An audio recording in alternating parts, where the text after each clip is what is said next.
Donc, au nom du Père, du Fils et du Saint-Esprit, ainsi soit-il. Donc, je reprends la suite, qui a été coupée malheureusement. Peut-être heureusement, ça fera une petite pause. Je reprends la suite. Là maintenant, nous en sommes au siège apostolique, c'est-à-dire c'est un siège de Rome. Et la primauté, non pas simplement une petite primauté de d'honneur sur l'ensemble. Non, non, non, non, non, non. Ce n'est pas ce que les pères de l'Église enseignent. Je m'adresse ici en particulier à ceux qui ont le nom d'orthodoxes, qui prétendent étudier et tenir compte de ce que disent les pères orthodoxes, les pères de l'Église dans les premiers siècles. Se servir de la parole comme un enseignement de l'Église, auquel nous devons tenir compte. Et ils se servent de ces pères en ne voyant jamais ce que je vais lire là, qui fait dire que le siège de Pierre, c'est le siège qui a les clés. Les clés, a remis les clés, la juridiction sur toute l'Église. Je vais continuer, en sachant bien que ce qu'on a déjà vu, c'est qu'on est schismatique dès qu'on se sépare de ce siège. Dès qu'on se sépare du pape, on devient par le fait même schismatique. C'est ce qu'on a déjà dit dans la vidéo précédente, dans l'entretien précédent, au sujet de ces citations que j'ai faites.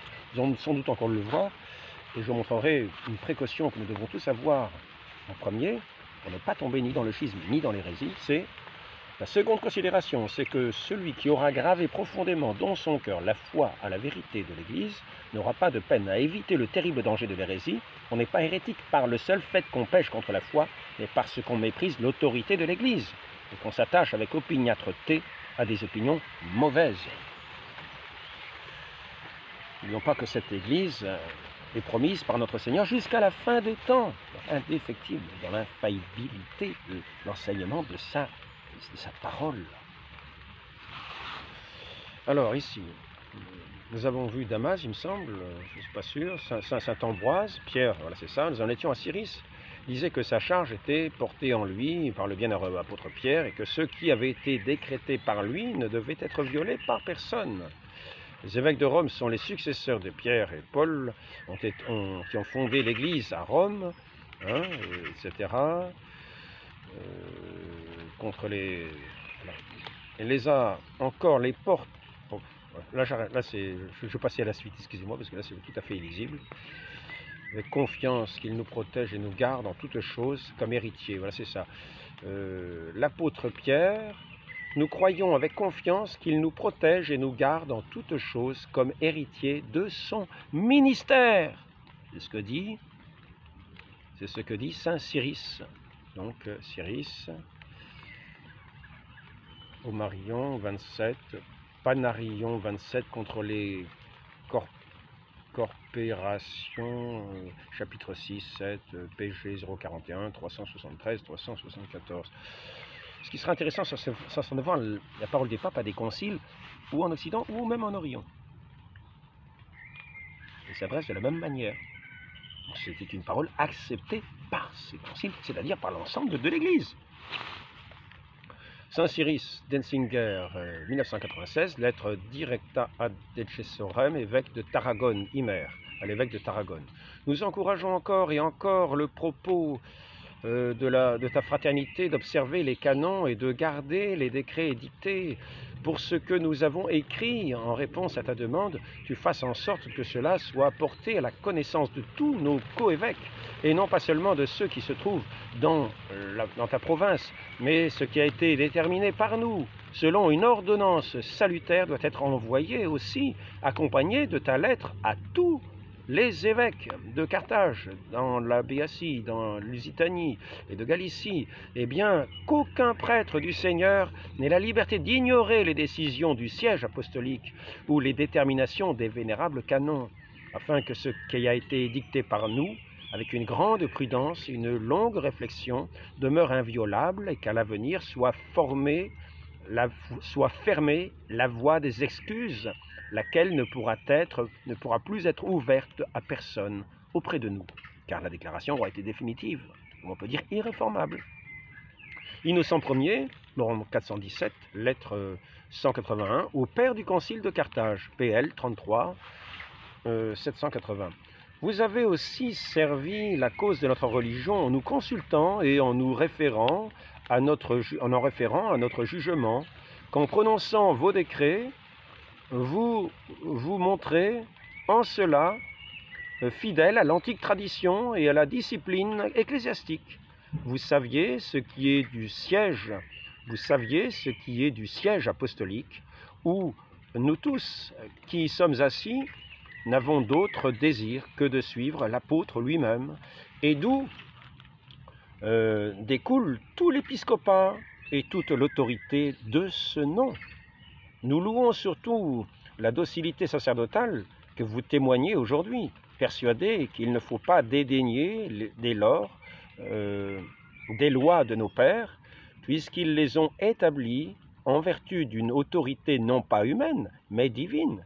Vous pensez que toutes décisions prises dans les pays les plus éloignés ne doivent pas être considérées comme définitives avant qu'elles soient portées à la connaissance de ce siège, afin qu'une sentence justement prononcée se trouve ainsi confirmée par toute son autorité, afin que toutes les eaux partent comme de leur source.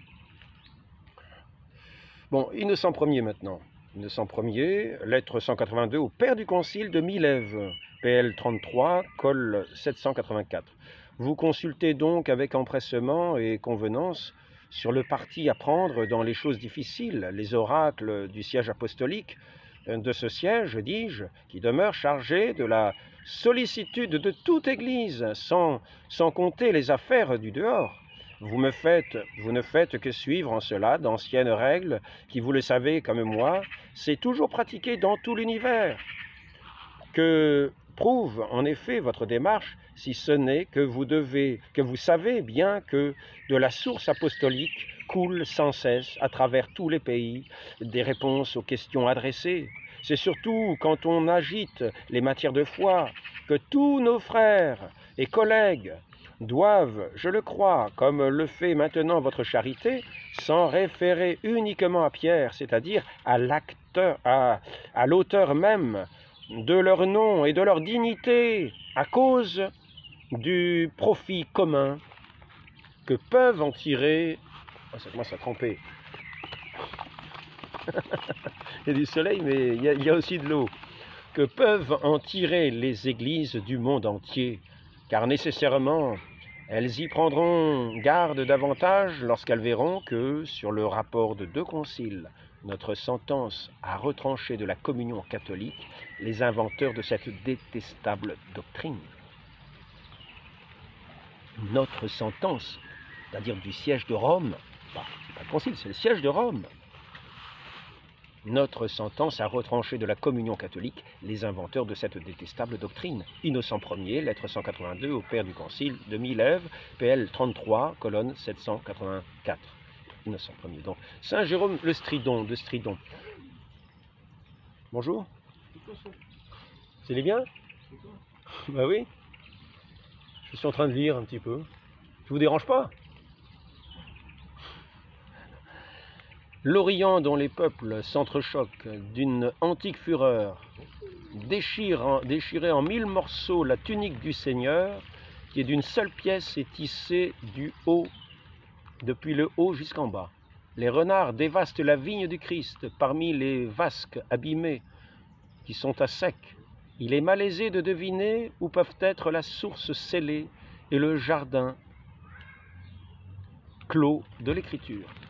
Aussi suis-je décidé à consulter la chair de Pierre et la foi qu'une bouche apostolique a louée. Je sollicite à présent une nourriture pour mon âme, de l'endroit où jadis j'ai reçu le vêtement du Christ, non ni l'immense étendue de l'espace liquide, ni la distance terrestre qui nous sépare, n'ont pu me détourner de rechercher la perle précieuse. Là où est le corps, là se rassembleront aussi les aigles. Le patrimoine a été dissipé par une progéniture méchante. Chez vous seul se conserve sans corruption l'héritage des pères. Saint Jérôme de Stridon, maintenant c'est une autre lettre, à Saint Damas, dans Jérôme, correspondance tome 1, lettre 1, 22, collection Université de France, série latine, page 45-47.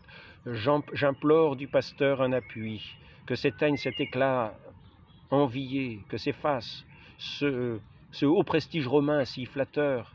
C'est avec le successeur du pécheur, avec le disciple de la croix, que je vais m'entretenir. Pour moi, qui ne suis d'autre primauté que celle du Christ, c'est à la béatitude, c'est-à-dire à la chair de Pierre, que je m'associe par la communion. Sur ce rocher-là, l'Église est construite, je le sais. Qui, hors de cette demeure, aura mangé l'agneau est un profane, qui ne se trouvera pas dans cette arche, etc. Saint Jérôme, alors maintenant nous passons à un autre passage, Saint Jérôme de Stridon, mort en 420, Les Hommes illustres, chapitre 1, PL 23, collection 638. Simon-Pierre était fils de Jean, né en Galilée, dans le bourg de Bethsaïde. Il eut pour frère l'apôtre André. Devenu prince du corps apostolique, il transporta le siège de son épiscopat à Antioche, qu'il abandonna, prêcha quelque temps à ceux qui croyaient à la circoncision et qui se trouvaient répandus dans le Pont, la Galatie, la Cappadoce, l'Asie et la Bithynie. Après quoi, la seconde année de l'empereur Claude, voulant confondre Simon le magicien, il partit pour Rome pendant 25 ans, et il y tint son siège sacerdotal jusqu'à la dernière année du règne de Néron, la 14e. C'est là qu'il fut attaché à la croix sur l'ordre de cet empereur couronné. Jérôme Tridon, suite. Voilà. Le pape Étienne était le 22e successeur de Pierre dans le siège de Rome. Alors maintenant, Pierre fondement de toute l'Église, Boniface Ier, mort en 422, lettre Mané Beatum à Rufus et aux autres évêques de Macédoine. Macédoine, c'est intéressant parce que nous sommes déjà en Orient. Pratiquement, presque. On n'a pas encore franchi le Bosphore. Enfin bon. Demeure, mais enfin c'est les Grecs quand même. Les Grecs. Le propre des Grecs, c'est souvent l'orthodoxie. Demeure au bienheureux apôtre Pierre, de par la parole du Seigneur, la sollicitude reçue de lui pour l'ensemble de l'Église, laquelle, comme il le sait, a été fondée sur lui, selon le témoignage de l'Évangile. Et jamais position d'honneur ne peut être exempte de soucis, puisqu'il est sûr que toutes choses dépendent de sa réflexion. Il n'arrive pas aux prêtres du Seigneur que l'un d'entre eux tombe dans la faute de tenter quelque chose par une usurpation nouvelle, et qu'il devienne l'ennemi des décisions des anciens, alors qu'il sait qu'il a pour rival particulier celui auprès de qui le Seigneur, notre Christ, a placé le souverain sacerdoce, et quiconque se dresse pour l'outrager ne pourra être un habitant du royaume des cieux. À toi, dit-il, je donnerai les clés du royaume des cieux. Saint Matthieu chapitre 16, verset 19, dans lequel nul n'entrera sans la faveur du portier, c'est-à-dire du successeur de Saint Pierre, sur ce siège apostolique. Lettre Manet Beatum à Rufus et aux autres évêques de Macédoine, prééminence du siège romain, Denzinger, 1996. Puisque le lieu l'exige, recensez, s'il vous plaît, les déterminations des canons et vous trouverez quel est, après l'Église romaine, le deuxième et quel est le troisième. Jamais personne n'a levé la main avec audace contre l'éminence apostolique dont il n'est pas permis de réviser le jugement. Personne ne s'est dressé s'il ne voulait pas être jugé. Les dites grandes églises observent les dignités par les canons. Celles d'Alexandrie et d'Antioche, premier concile de Nicée, canon 6, car elles ont connaissance du droit de l'Église. Elles observent, dis-je, les décisions des anciens, en accordant leur bonne grâce en toutes choses, comme ils reçoivent cette grâce en retour. Celle au singulier, c'est-à-dire de Rome, dont ils savent qu'ils nous la doivent dans le Seigneur qui est notre paix. Mais puisque la chose le demande, on montrera par des documents que les églises des orientaux, surtout dans les grandes affaires qui rendaient nécessaire un débat de plus grande ampleur, ont toujours consulté le siège romain et lui ont demandé aide chaque fois que cela était nécessaire. Surtout d'affaires, alors il marque ensuite quelques différents documents, les affaires d'Athanase, Pierre d'Alexandrie, exemple l'église d'Antioche, de Nectaire de Constantinople, des orientaux séparés au temps d'Innocent Ier. Voilà. Encore un petit peu quelques lectures. Ici, par exemple, celle-ci, Institutio, lettre Institutio d'Ensinger aux évêques de Thessalie, 11 mars 422. L'institution, chapitre 1, l'institution de l'Église universelle naissante prit son départ dans le titre d'honneur du bienheureux Pierre, titre d'honneur, qui est un titre d'honneur, parce que c'est le titre qui tient les clés, la juridiction, c'est un honneur, mais ce n'est pas simplement un titre décoratif. Dans le titre d'honneur du bienheureux Pierre, en qui consiste son gouvernement et son couronnement. C'est de sa source, en effet, qu'a coulé la discipline dans toutes les églises, lorsque la vénération de la religion croissait déjà. Les préceptes du concile de Nicée n'attestent rien d'autre. Il n'a pas osé, en effet, établir quelque chose au-dessus de lui, car il voyait que rien ne pouvait être placé au-dessus de son rang, et enfin il savait que tout lui est accordé par la parole du Seigneur. Cette Église romaine est donc avec certitude pour toutes les églises répandues dans le monde entier comme la tête de ses membres. Si quelqu'un se sépare d'elle, qu'il soit éloigné de la religion chrétienne, puisqu'il a cessé de se trouver dans ce même assemblage. Institutio aux évêques de Thessalie, 11 mars 422, d'Ensinger, 1996. Maintenant, Boniface, on va revenir à Boniface. Boniface, lettre à Rufus, d'Ensinger 1996, de Thessalie, 11 mars 422, lettre rétro Maeribus. Nous avons envoyé au synode de Corinthe des directives écrites pour tous les frères, pour que tous les frères comprennent qu'on ne doit pas débattre à nouveau de ce que nous avons jugé. Jamais, en effet, il n'a été permis de traiter à nouveau de ce qui a été décidé une fois par le siège apostolique. Comprenons bien ce qui est dit. Comprenons bien ce qui est dit. Donc je m'adresse là à tous ceux qui se revendiquent de la tradition des pères de l'Église. Nous sommes là dans les premiers siècles. C'est ce que disent les pères de l'Église. Boniface Ier, lettre à l'évêque Rufus de Thessalie. Donc saint Augustin, Eulésius, l'Église de Carthage ne pouvait pas craindre la multitude de ses ennemis, car elle était en communion avec l'Église de Rome, où la chaire apostolique a toujours gardé sa forte primauté.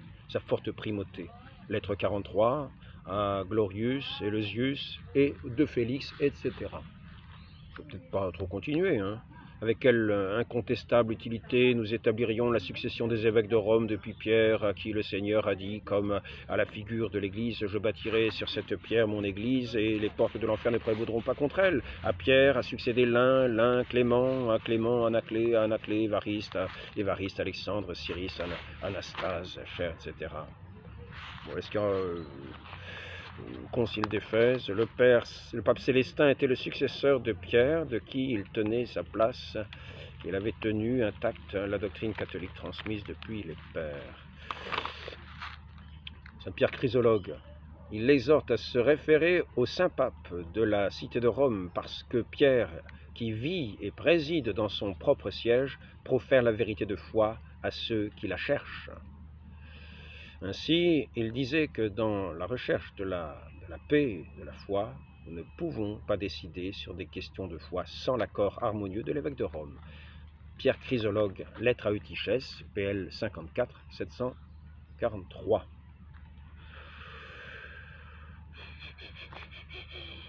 Saint Léon le Grand, 461, lettre à Anastasius, après ça je vais arrêter. Je finirai par une conclusion quand même ici. Je vais peut-être commencer par la conclusion parce qu'il se peut que l'entretien soit coupé. Indéfectibilité. Assurément, il demeure dans l'Église non seulement l'indéfectibilité dans le fait de croire, appelée infaillibilité passive, mais également l'infaillibilité dans la proclamation de la vérité révélée lorsqu'elle a été proposée comme de foi catholique, de telle sorte que même lorsque l'Église privée temporairement de sa tête visible, il est impossible que tout le corps de l'Église enseigné, ou tout l'épiscopat dans son enseignement, s'écarte de la foi définie et sombre dans l'hérésie, car la permanence de l'esprit de vérité dans l'Église subsiste fait partie de la promesse même de l'institution de l'indéfectibilité de l'Église pour toujours jusqu'à la consommation du monde. Ainsi, ils ne peuvent pas enseigner, donc tous les évêques, l'hérésie ensemble et d'un même mouvement. Voilà. Et ici maintenant, bulle octorem fidei, nous sommes conscients de notre faiblesse, plus l'institution divine de ce ministère apostolique nous a élevés à une espérance ferme si établie dans la personne du bienheureux Pierre que, puisqu'il ne doit jamais abandonner le gouvernement de l'Église qui lui avait été confié par le Christ, là c'est Piscis, bulle octorem fidei, Piscis, confié par le Christ, il ne devait jamais manquer de porter les fardeaux de l'engagement apostolique transférés à ceux que Dieu lui avait confiés comme successeurs pour être soutenus et protégés tout au long de la série perpétuelle. Et là, Pierre Chrysologue, que la voix de Pierre ne se taise jamais dans cette chair qui est la sienne, où il vit et préside pour toujours, offrant la vérité de la foi à ceux qui la cherchent. Saint Pierre Chrysologue, lettre à Eutychès. C'est quand même très beau, très beau, très beau de savoir ça. Je pourrais en citer d'autres. Le prélat du siège apostolique, on va peut-être arrêter là. On pourrait continuer. Sosime, bien que la tradition apostolique a reconnu au siège apostolique une telle autorité que personne n'a osé mettre en cause son jugement et qu'elle a toujours observé cela par des canons et des règles et que par ses lois, la discipline ecclésiastique en vigueur jusqu'ici manifeste au nom de Pierre dont elle descend elle-même la révérence qui convient, bien que Pierre soit l'origine.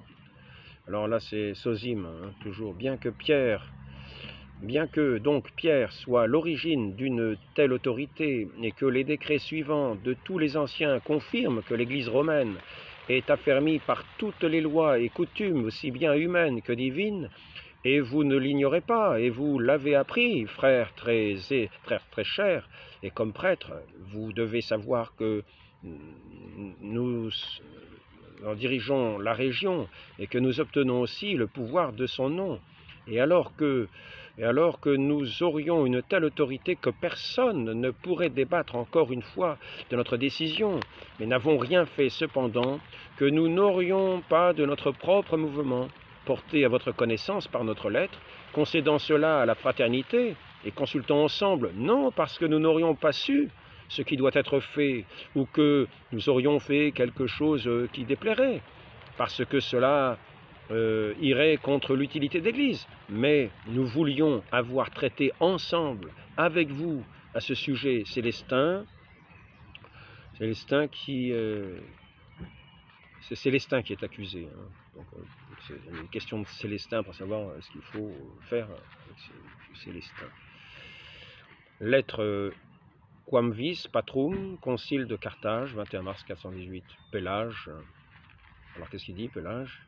Il nous apporte le témoignage de saint Augustin qui fait la déclaration que le Sauveur a faite qu'il fondait son Église sur le siège apostolique, à regarder comme schismatiques tous ceux qui se détachent de l'autorité ou de la communion du pontife, qu'il est remplissé et donné pour preuve visible que de la seule Église, la fondation sur le siège de Saint-Pierre, de ses successeurs, d'où il conclut qu'ils doivent se croire séparés de la communion de cette vraie Église catholique et universelle, dès lors que, dans la célébration des saints mystères, ils retranchent contre la coutume le nom du pontife romain, qui, en qualité de successeur de Saint-Pierre, fait la fermeté même de cette Église. Pélage, lettre aux évêques de Toscane, PL 69 398. Et maintenant, terminons par cette lettre de Pie IX, par cet enseignement de Pie IX, au sujet du Concile Vatican I, qui peut se rapporter au Concile Vatican II, toute la suite de l'Église. Puisqu'il cherche à prendre au piège le pontife romain et les évêques successeurs de Saint-Pierre et des apôtres, et à ruiner la réalité du pouvoir de juridiction en les transférant au peuple, comme ils disent, ou à la communauté, puisqu'ils rejettent et attaquent obstinément le magistère infaillible du pontife romain d'une part, et de toute l'Église enseignante d'autre part, puisqu'ils affirment avec une audace incroyable, et en cela, ils pêchent contre le Saint-Esprit promis par le Christ à son Église, pour qu'il demeure toujours en elle, que le pontife romain, que tous les évêques, les peuples unis à lui, dans une même communion, sont tombés dans l'hérésie, quand ils sont ratifiés et reconnus publiquement les définitions du concile écuménique du Vatican, Et alors ici, on continue ici, après ça je vais moi arrêter. Concile œcuménique du Vatican, et les professant, c'est-à-dire les décrets qui ont été édictés. C'est pourquoi il nie aussi l'indéfectibilité de l'Église, disant avec blasphème qu'elle a péri dans l'univers entier et que par conséquent son chef visible et les évêques ont fait défection, pape Pie IX, etc. Et si multa luctuosa, 21 novembre 1873. Donc ne faisons pas défection. Ne faisons pas défection.